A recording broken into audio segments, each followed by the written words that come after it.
Hey everybody, welcome back to Contest Prep University. I'm Joe Klemczewski with Adam Atkinson. We're going to start a feature today that may branch out a little bit because I think this is going to be a growing interest among people who have been in the industry for a while, or even those who, as competitors, are just getting started. So, long story short, 30-ish years ago, I'm a college student getting ready for bodybuilding contests at the same time. And some people just, gym people, personal trainers, other competitors pass around diet plans and so forth. And that's what we always did, right? Like that was just normal dieting. And since I was already in a pre-med allied health program, I'm getting some biology, zoology, biochem courses. And I'm thinking, why? That was my question. Like, why? Why do we eat this? Why do we eat that? Why is this a diet plan versus that? What's the objective anyway? How much protein, carbs, and fat? And so at that point, I reverse engineered some of the diet plans we would see in magazines and that, Olympia champions would pass around and publish in magazines. And I just started doing macronutrient tracking, protein, carbs, and fat. Did it for myself. I liked the freedom. I liked the flexibility. I started writing for all the big fitness magazines. I started publishing articles about that. And before I knew it, it became a clear methodology. Somebody along the line named it flexible dieting. And of course, for me, it was always just macronutrient tracking, macro tracking, because that then allowed us that freedom. I can eat whatever foods I want, however it aligns with my goals and my perceived individual body, needs, metabolic phenotypes, etc. And yet I didn't have to be constrained to a rigid meal plan. So fast forward 30 years, now it's a huge trend in our industry because, of course, the pendulum culturally always swings from one extreme to the other to say, no, that's awful. We need to do intuitive eating because rigid tracking harms people. Matter of fact, there is research that shows 75% of newish distorted or disordered eating tendencies can stem from people, I'm going to phrase this two ways, who are doing macronutrient tracking. The other way to interpret that is those who are obsessed with food tracking and data and analytics and monitoring end up doing macronutrient tracking because they find that sense of control. So it's a chicken or the egg issue. But here we are at a place where even as coaches, you kind of get labeled as, are you a macro coach? Are you a meal plan coach? That was kind of a 10-year issue, 10 years ago that started. Now there are more people saying, well, let's maybe just do other things. So I want to end up tying this, Adam, into, what are all the options for anybody to diet? We can name the diet we know, paleo, keto, carnivore, vegetarianism, blah, blah, blah, Mediterranean. But my contention remains, and this is why I said that we may branch out into a couple different areas under this topic umbrella. It's not really a methodology. It's just being aware of the objectiveness. The food we consume does have a certain caloric value. It has a certain level of protein, carbs, and fat as macronutrients. We're going to consume those in certain specific amounts, no matter how we diet. So why not be aware at the base level what those objectives are? But as a first little subtopic to discuss, do you see among clients who come to you more frequently now and saying, well, I don't want to track. Let's do it another way. I'm not good at that, or it makes me a little too obsessive. Are you finding people more resistant to it, or how many different directions are you seeing it taken now?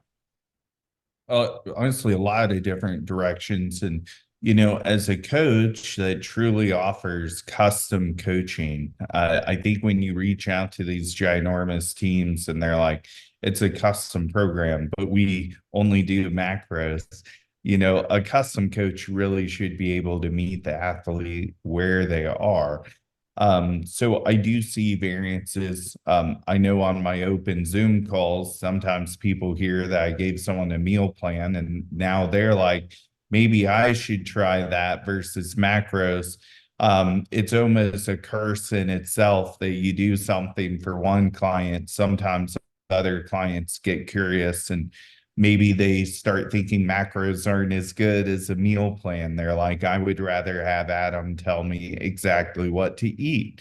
I've also developed something that I call the hybrid approach, which maybe we can coin that on Contest Prep University. But I find the plan structure for my athletes when they're at work is really important.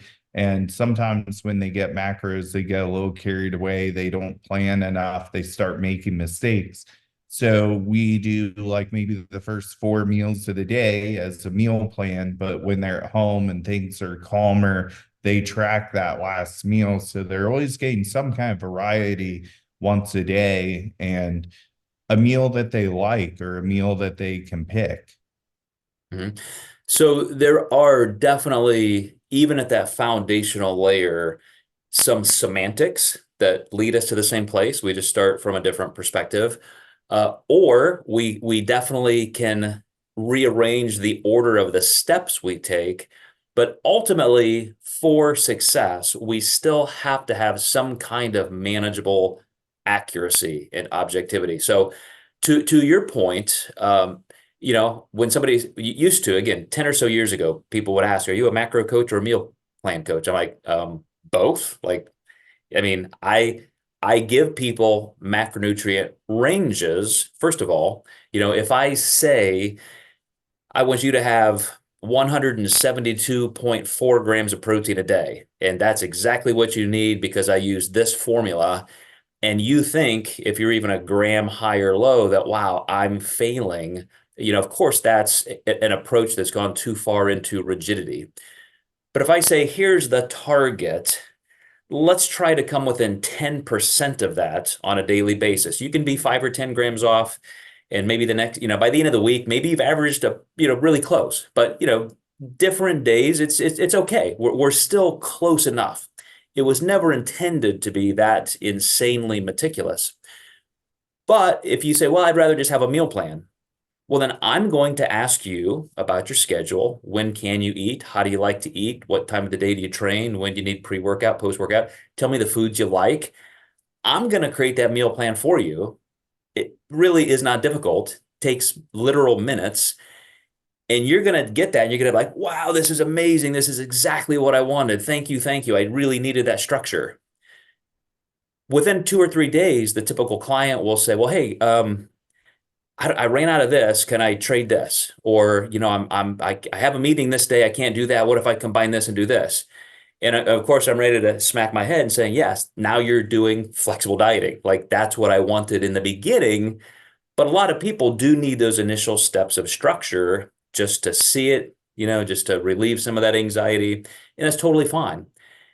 I said this is also a process of maybe just changing the order of steps. I do find a lot of people want to start there. Let's create these heuristics for those numbers. Let's do some meal planning, maybe even an alternate, like here's my weekends, here's my weekdays because schedule changes, etc. And you're just hitting, as long as you're hitting that meal plan, you're being accurate with the macronutrients, even though you're not looking at all those numbers every day. That's totally okay.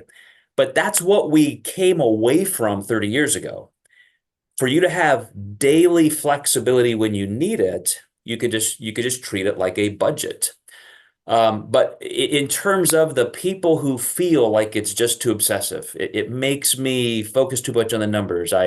I'm getting too stressed out weighing and measuring all of my food and so forth. Do you let your clients who are competitors, ostensibly trying to win, trying to get to the next level, win pro cards, do you have anybody that doesn't track at all that is just like, hey, just, eat when you're hungry, do this, do that?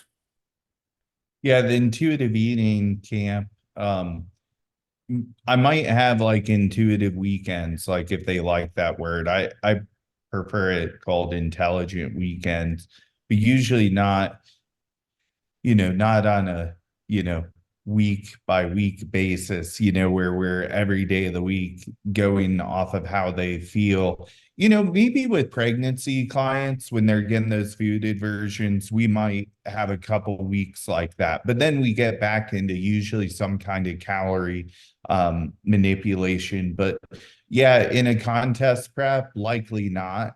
It really does need to be pretty rigid, pretty structured. Some sort of measure has to happen because, I mean, some preps even come down to the steps. Like we're auto-regulating so many things with our bodies.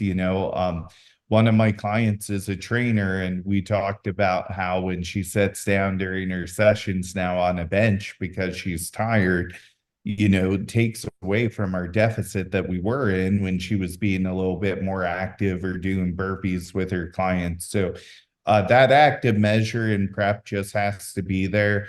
When people tell me like I'm too stressed to track, I usually just kind of have a, kick them in the butt moment where I'm like, if tracking is stressing you out, like think about the people who don't have food to track, and like let's talk about stress now. So like you just have to not pamper those people too much. That's a really great point, just to start looking at this as a continuum. So you're exactly right. Our primary audience here are competitors. And so that is the price of admission. If you want great results, you're going to have great control and great accuracy. If you're an Olympic athlete or an MMA, UFC fighter, that kind of thing, you're in training camp, fight camp, you're controlling all those variables for a reason, and you've already made the decision. I want this so badly, I'm willing to do that. And so there is an innate amount of either stress and resistance. I'm so tired. I hate this. This is awful. I want to do it an easier way. Why won't my coach do this? Or there's somebody who it never seems to bother them. They just do what needs to be done. And I'll give you an example. One of my clients is just a couple weeks away from a contest, and we're doing some macronutrient adjusting, and it was a little bit different from him than he's used to. I created kind of a 5-day plan for the week, and then the weekends, both days are going to change like this. And he was like, he wanted to hear some explanation, tell me the physiology why we're doing this, and he loved it. He thought that was great. And a few minutes later, he messaged me back an entire meal plan for the weekend as well as the weekday. He said, "How does this look?" And again, it's just math, right? It's just addition and subtraction. He already had the foods he likes. We were changing some variables in terms of the macronutrient quantity. And I looked through the meal planning. I could see where he's adding food on the weekends and et cetera. And I'm like, this looks amazing. This is perfect. And I like the way you did this, and this for these reasons, for energy balance, energy availability. And I said, that's why you look as amazing as you do. And that's why you've won contests, and that's why you're going to win these next contests, because you're willing to do this level of work in the details and then execute it. Whereas other people, like I said, they feel confined and they feel resistant to anything that seems like a constraining factor when it was their decision to do this in the first place. And I think, that's the psychological disconnect, where some people feel like macronutrient tracking is still rigid. We just move the rigidity from the meal planning to the numbers, and they forget that that's actually a huge step of freedom. So there are people who still, feel like that's a massive confinement.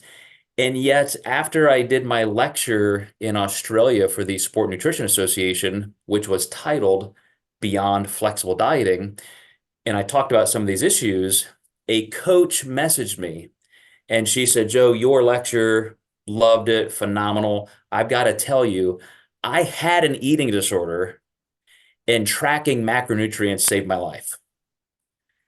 She said, "I had an eating disorder because I didn't understand nutrition, and I just felt like I had to follow these specific diets, never understanding the biology, the physiology, the metabolic science. And as soon as I started doing macronutrient tracking, flexible dieting, and I could see how I could manage and control these variables, with massive amounts of freedom, she said that was my salvation.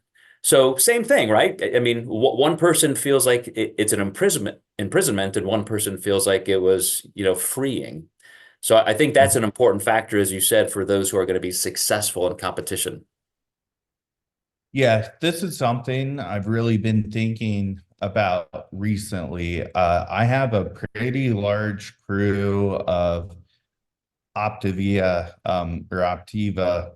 we'll call them survivors, where they got really great results on the program, but now they're looking to, do something a little bit more sustainable. And it started with, I got a couple and then they were ultra successful with me.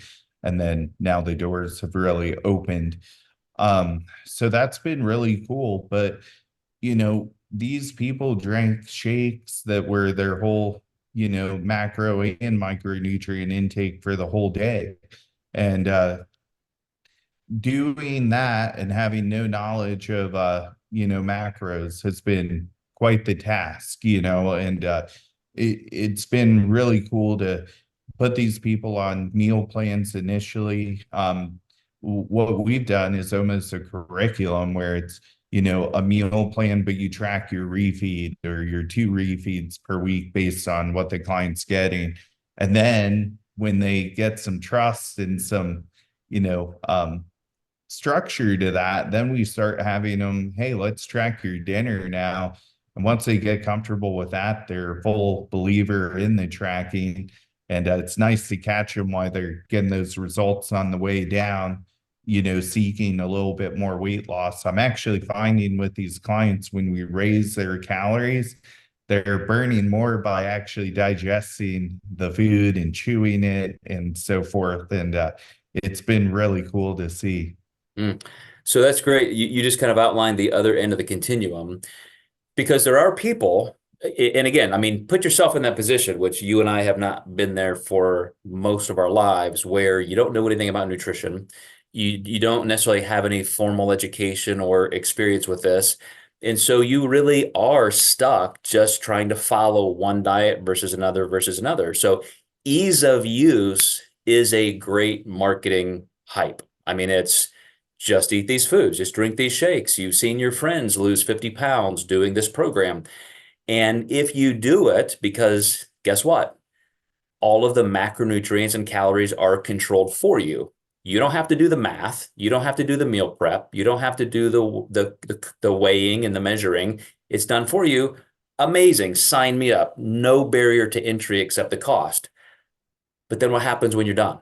Like that was the problem 30 years ago when I created this as a systematic strategy. This gives you lifelong freedom if you're willing to put the work in up front. So even for those people who don't have competitive aspirational goals, in physique sport or performance sport, they want to be healthier, they want to be leaner, they don't want to yo-yo diet any longer. If we don't teach them the way to most easily start objectifying their food, doesn't mean that it's objective, forever. There's also qualitative aspects. We want you to be aligned with your health values. We want you to include enough, good food, fruits, vegetables, etc. It's not just about the numbers. There are qualitative and health value components you have to integrate. But if you leave the accuracy part out, you're going to get what we've always gotten, which is, a 42% obesity rate and a 70% combined obesity overweight rate. And that's not going to go away by abandoning tracking your food for those who are in an active intentional weight loss phase. Absolutely. I think it comes down to what works for a client may only work for a long, a short amount of time, maybe a long period of time. But I do think in this industry and in the weight loss industry, the success rate needs to be measured lifelong. And for somebody who has had clients for 5 to 10 years, I can think of all the times that we've maybe switched from macro tracking to meal plans because they felt they needed a break from tracking. And once they start getting those negative thoughts of food, it can be really hard to pull them out of that. And you do get those clients you rescue in a sense. But I mean, when we look at the history books, like Adam ate the apple, and I still think that like this day, when we look at things that are forbidden, we tend to want them more. And I find that clients will almost mentally excuse themselves to, find a way out of dieting because it's hard, and it's hard to maintain it. It's hard to maintain that sharpness. But if you truly do learn and you truly use that knowledge, we really stand behind the fact that, our clients can have lifelong progress as long as they use the information that we teach them. But still to this day, I think it's 98% of people regain the weight back that they lost within, I think, 2 years it is. So you said a bunch of very important things that I think are very necessary to kind of clarify and hash out for people who are competitors out there, and maybe people who are not competing but run across this information.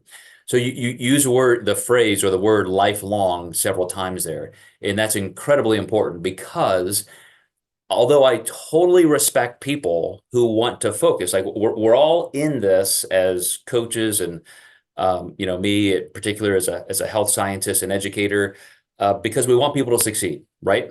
And we have our personality, psychology, strengths and weaknesses, and our perspectives that we bring to the table. And we're all trying to work on the same problem, and we're trying to help the same clients achieve the same great progress. But we're just kind of tapping on it a little bit differently.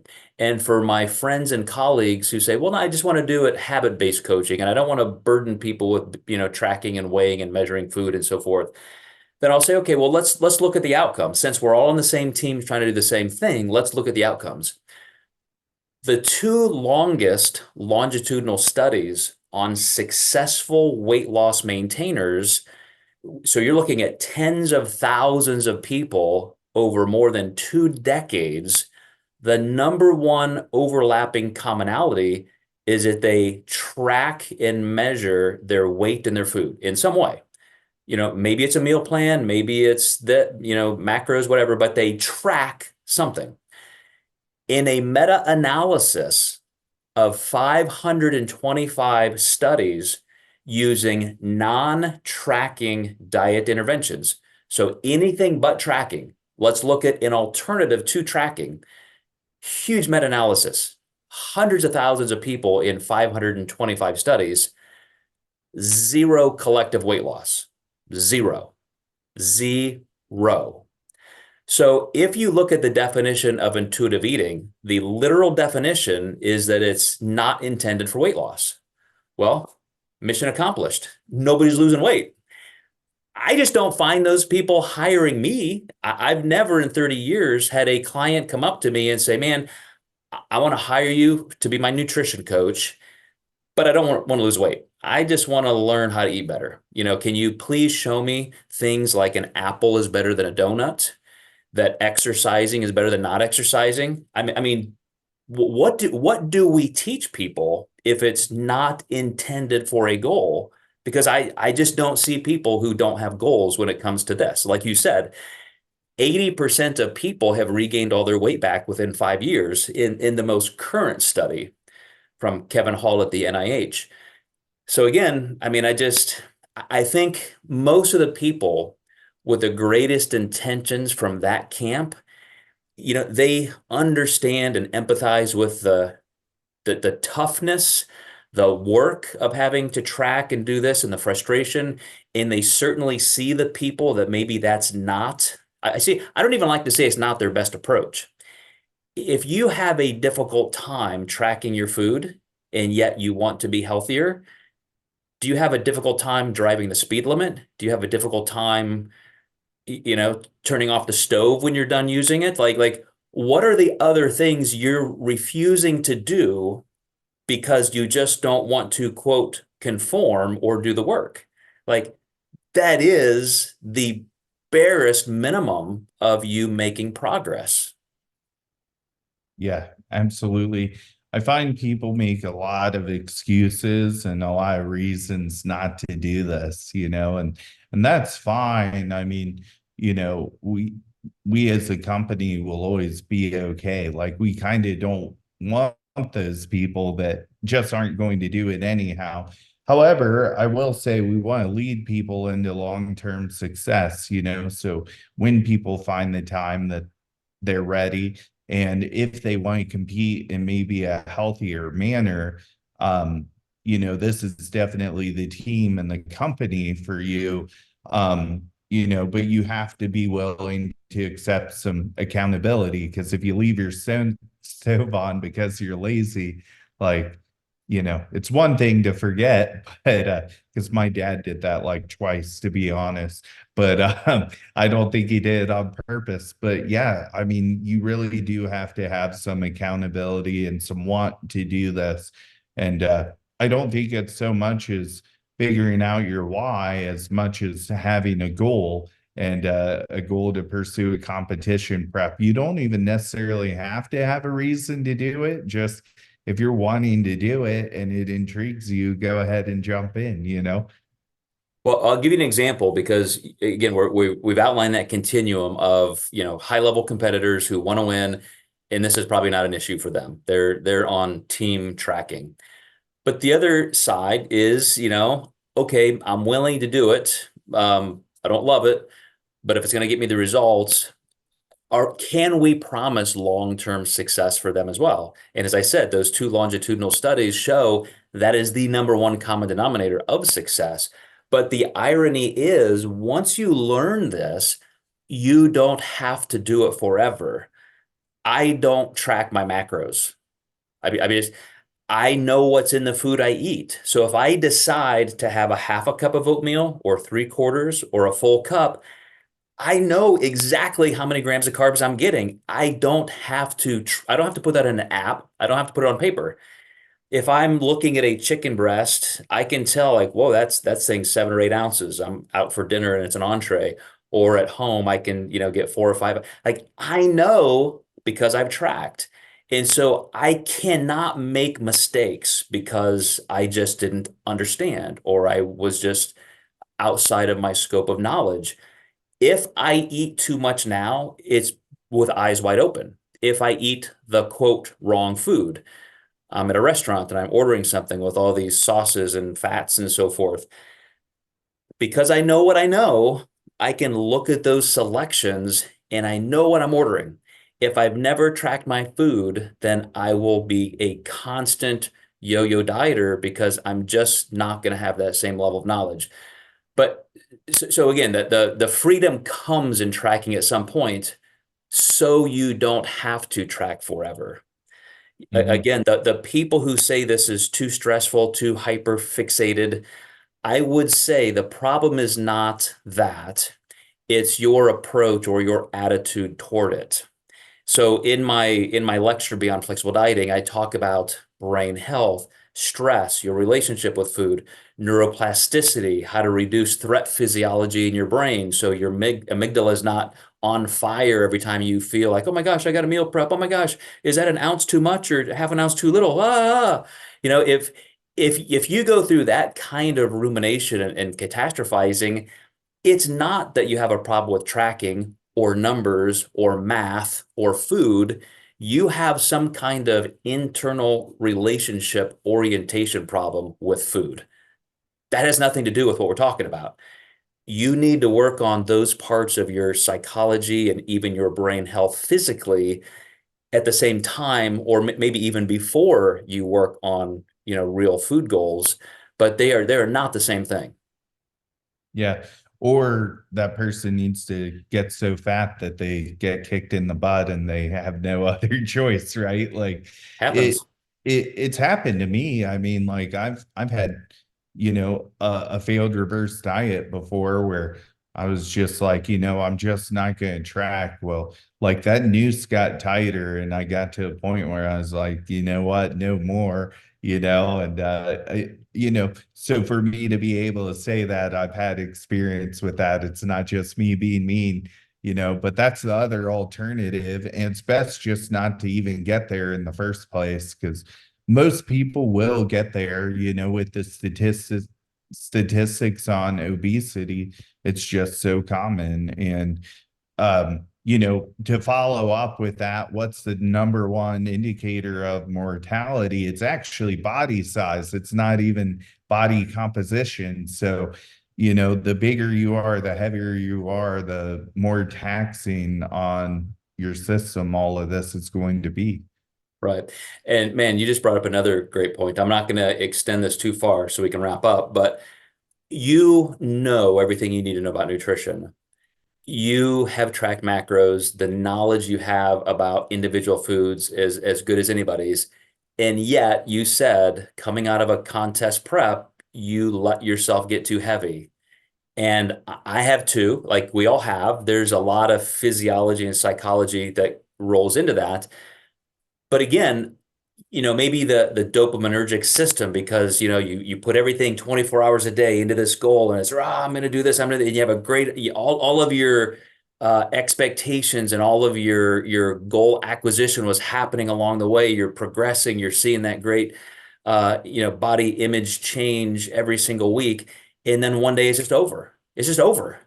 That's a literal crashing of your mesolimbic system in your brain. Again, has nothing to do with numbers, has nothing to do with tracking, has nothing to do with measuring food. That's a brain health and psychology issue.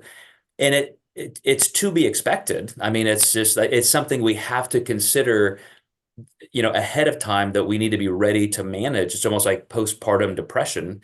Um, but again, two separate things. Those happen to all of us, even with the best sets of knowledge and skills as well as intentions, and we all have to deal with it. But the way you and I and other people come back or shorten that leash is because we know what we need to do. Again, we're not blindsided. We can get back into more of the objective side while we work on our internal motivation. Absolutely. Okay, so final steps for you guys who are watching or listening to this. Just understand that it's not a method. It's not a choice to say, well, I'm going to do this diet instead of tracking my macros. I'm going to do this diet instead of flexible dieting. Flexible dieting, macronutrient tracking is just simply home base. It's just the objective measurement of food going in your body, just like how big your gas tank is in your car, how many gallons of gas can fit in there, et cetera, how many gallons of water can fit in your pool or bathtub. That's all that is. You're just going into it with a high level of awareness and precision in monitoring that. Then you get to make all those decisions how you want to interact. Because even for high level competitors, as you guys watching this, you can be like my client who took those numbers, made a meal plan he likes, all the foods he likes, the time he needs it, supports his training and recovery, and then he would never have to track. If he just said, Joe, I'm just eating what I showed you. I mean, I do my meal prep, I weigh it, I measure it. He doesn't have to put those numbers anywhere. They're already accounted for as a heuristic for what's going in his body. That's the extreme level of control, using food knowledge so that you don't have to weigh and track and measure every day, just once a week or so. And then that floats into your daily behaviors later in life when you just need to draw upon that knowledge for reasons that aren't competitive. That's an important part of this. We want you guys to be healthy and have great longevity and functionality long into life beyond your competitive years. So we'll let you go with that. Again, thanks for watching Contest Prep University. If you're interested, don't forget we have Contest Prep University D1 Club, a private group that we chat about things like this together and have some open meetings and discussions, but you can message us about that. We'll see you next time in Contest Prep University.